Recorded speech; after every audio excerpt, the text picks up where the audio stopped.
Hey Johnny, how's it going? I am back. Outside's really crummy, I don't know if you can see.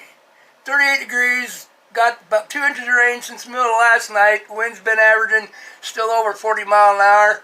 Gust, it was averaging over 50 with over 60 mile an hour gusts most of the day. It's just wickedly cold and nasty out there. So, good time to play with this. These are my props. I was going to show you. This is an 8-inch that I modified already, but I'm going to have to fine tune it a little bit that I forgot to do. And then this is a 9. This is 8.5 weedless. If you see the difference in the style of the rake and everything on them. And then this is a 9 standard they call it. This is the one I experimented on first, the 8. A lot of guys just run 8s. A lot of guys run 8.5. Depends on what how much weight you're pushing and where you want your motor to run. And I'm gonna modify this one next, and then, well, this one, the 9-inch. Well, I got time. I'm gonna fill the hole full of JB Weld. Here's what this one used to look like. See inside that shaft? Is my light on? Yeah. See how that is tapered like a cone? A lot smaller on this side than this side. That's the way the factory made from Thailand or wherever the shafts are, how they mount the props, and then they just got that keyway to keep it from spinning. It's actually pressed on, so you know it's forced into a V this way up the shaft. I'll say that's why I can't hold them all.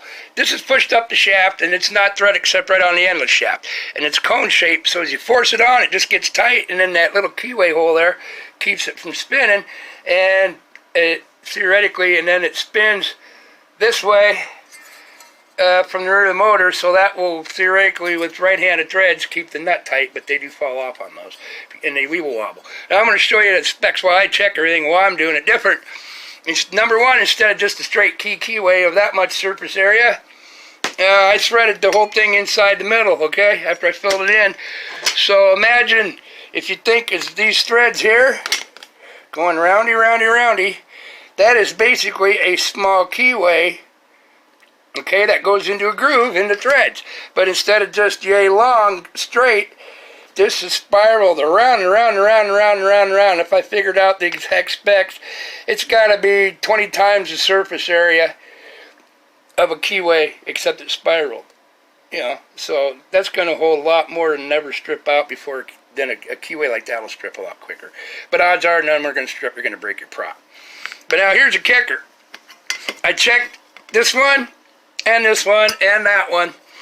The back side, the wide side, is always machined perfectly square within 1/1000th or 2 of the pitch of the prop. So if this is sitting perfectly flat in the mill, you know, like this, and then we go in and drill it and tap it at a perfect angle, this is all square. So I have to find dead center from here to here, from here to here, and then I'll measure off from here to here and make sure, find my center from the farthest point out with that hundredths of thousandths.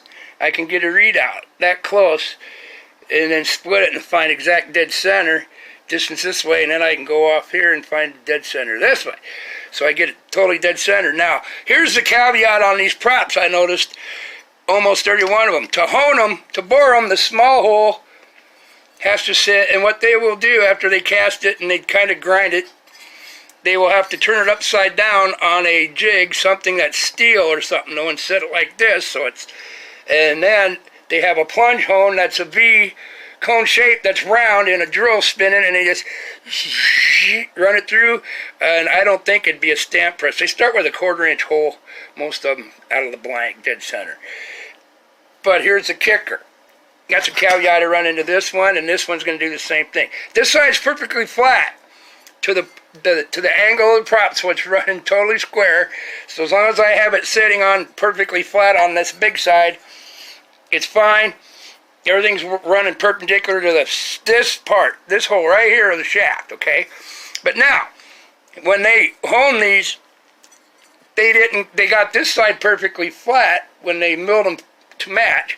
They did not get this side perfectly flat. If I measure it with a caliper from this edge here, the distance, the thickness, if I measure the thickness on one side of this whole hub here, from that point to this point, and then I go to the other side, this point to this point.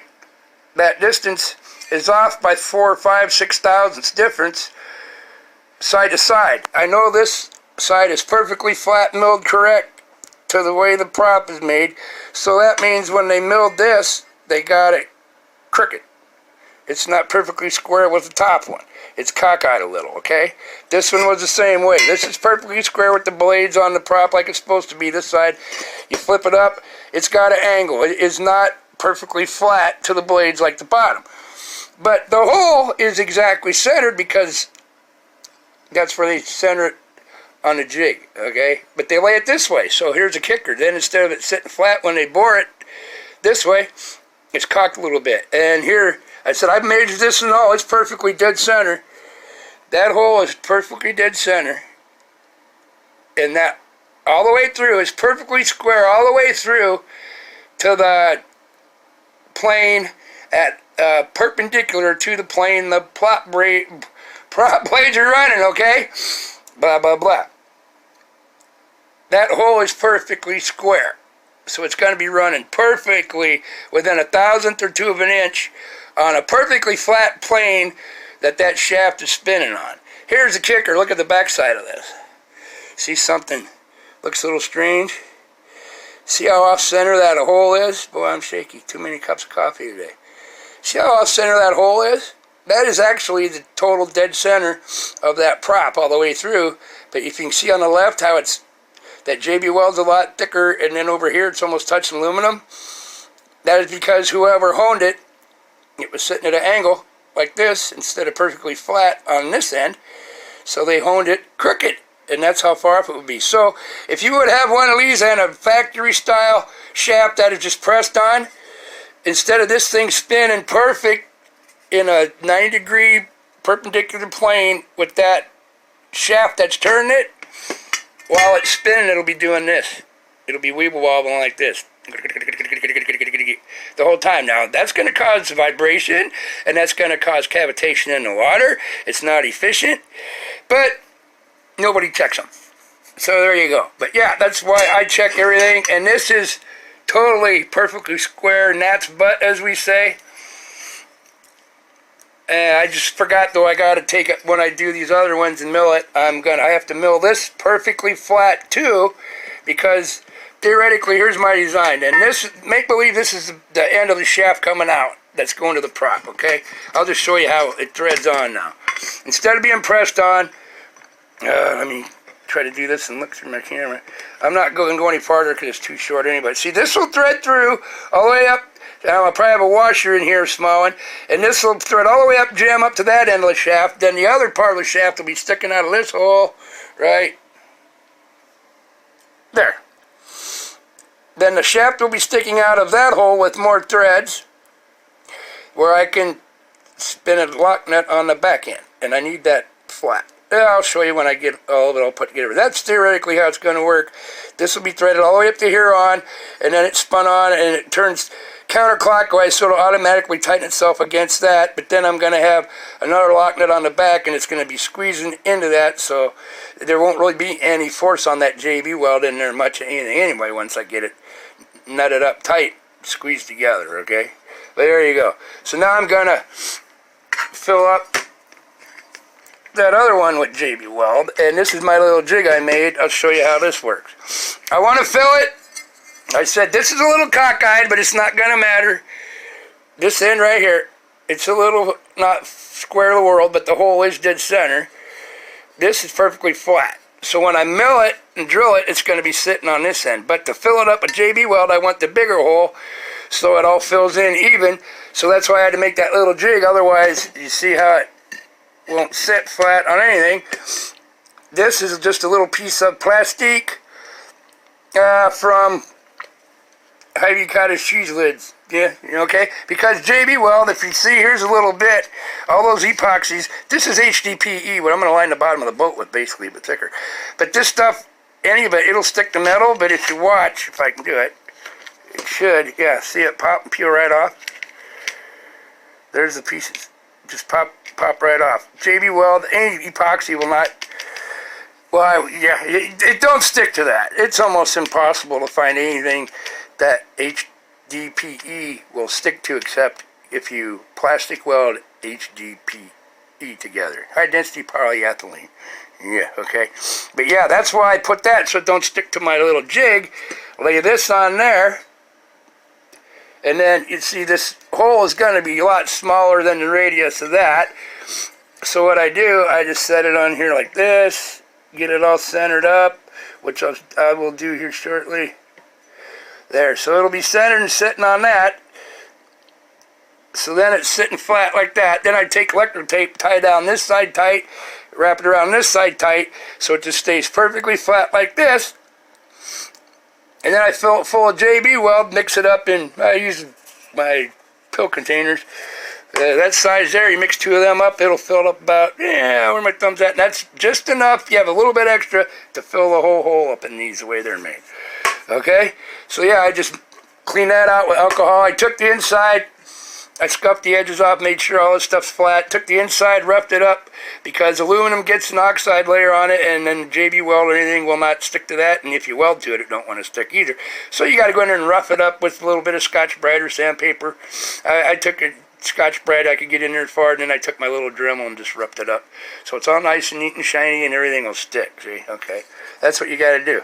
And then I cleaned it up with regular isopropyl rubbing alcohol. So that, like I said, this is how it's going to work. I'll have that sitting there. This little hole is going to go down like this. I don't know if you can see it. Yeah, I'm trying to hold it and do all this at once. That'll sit like this. It's going to get taped down solid that way, like that, held down, and then I'm going to fill it full of JB Weld and then leave it set for about 5 days. There you go. I'll show you a picture when I get it all, after I got it tied down and squared up and the JB Weld in it. You don't need to watch me mix. This is 50-50. You take one whole, one half with half. Whatever you use of this amount, you use of this amount. I use Marine Weld, JB Weld, because if regular JB Weld states in the fine specs that are not on. See, it says waterproof on this one. Regular JB Weld, the original, or any of the other ones, is not waterproof. It is not recommended for being submerged in water. So, there you go. If you're going to have anything going underwater, use Marine Weld. Waterproof. There you go. Okay, I'll be back. All the spice in here when I get this all mixed up and mushed down in there. I said, it's kind of thick and gooey, and I work it down in, and then I kind of take and tap on it like this, and kind of vibrate it down, and that actually does make a difference. And then it does kind of settle over time. You can see on this one the edge is a little bit low, and a couple of, it don't matter, because it's all riding against the solid aluminum when it's getting squeezed anyway on this piece. It's just basically to keep the inside so you ain't got no weebly wobbly when you thread it on, and it helps it from spinning loose. Yeah, theoretically, all you have to do is have a straight bored hole with no threads or nothing, and slide it over and squeeze it like this, and it ain't going anywhere, but it ain't going to be within a thou. It might be 2 or 3 thou off. So I want it close to perfect as I can get it. So there you go. That's the idea on that. But yeah, it's quality control. I'd love that. I thought, wow, I screwed up and drilled that hole off center. No, I measured. I put it on a threaded rod, totally perpendicular, and then put another pin. I put it on a solid rod with dead center threaded, and I put a pin right out here, straight up and down perfectly, and I spun it. And if it was crooked, it would, the distance would vary. I had it where it would just touch, spin it 180, and it would just barely scrape by. Yeah, I figure it's within 1 or 2 thou. That's close enough. That is way better specs than any production propeller on the market in the United States for any boat, I'm betting. So yeah, there you go. Within 2 thou. That's what all these are going to be set up. So they ain't going to be weeb wobbling this way.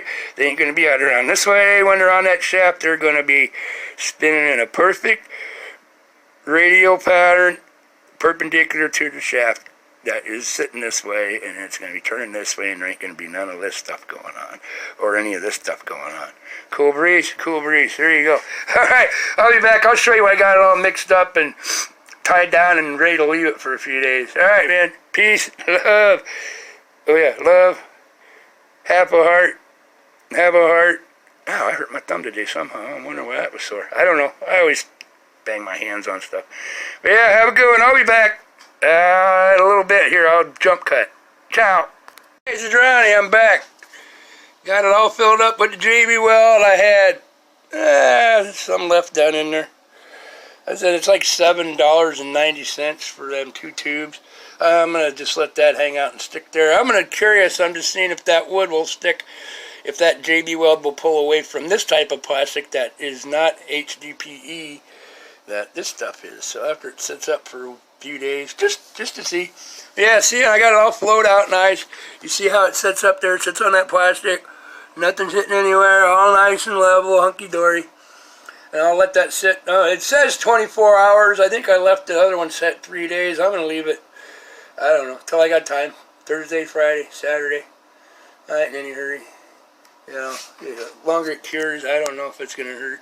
And then when it's all done and dried, when I take it off there, I will take this super cheapo jeweler's diamond file from Menards and just lightly go over the top to knock off any of them little high spots that might be sticking up there and like where it's on the edge here.